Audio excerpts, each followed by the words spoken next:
We're talking to Sugiman Layanto, who is the President Director of Indonesian offshore player Wintermar Offshore Marine, and is also the Vice Chairman of the Indonesian National Shipowners Association. Sugiman, what opportunities are there in the Indonesian offshore markets at present? Well, if you look at what's coming, especially what are the leading indicators by the number of oil fields that has been awarded, there will be a lot of exploration activities going on. It has started in the last year, but I think going forward in the next few years there will be a lot more of those activities. So definitely a lot of work will be available in Indonesia. Indonesia is well known for the cabotage restrictions that are being put on various sectors of its shipping industry. What benefits do these cabotage restrictions offer you as one of the largest Indonesian offshore players? At the moment, a lot of the vessels working in Indonesia are the lower value-added vessels. So a lot of the local players already have them. What is in a big shortage is the high value-added vessels. At the moment, there's only a very handful of these kind of vessels. But looking forward to what's happening in the needs of the vessels, there will be a lot more deep water wells, there will be more frontier lands where the bigger, higher value-added vessels are required.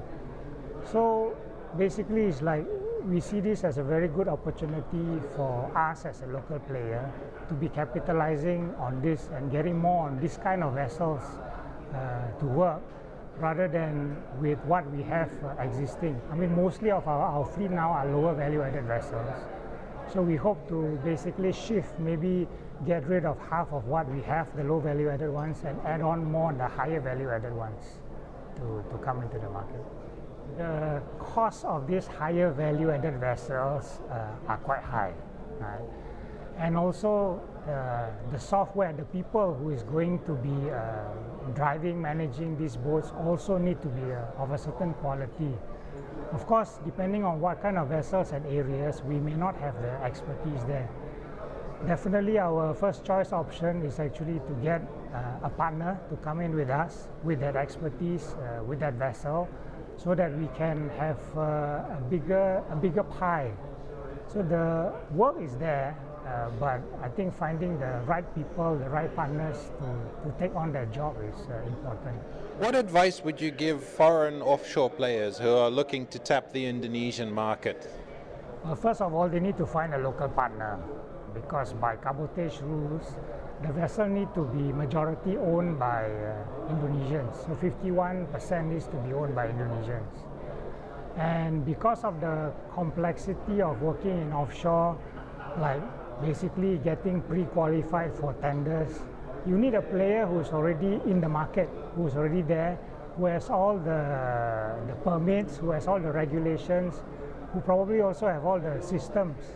Because right now what's happening is oil companies are doing a lot of visiting to the office and do a thorough screening on companies.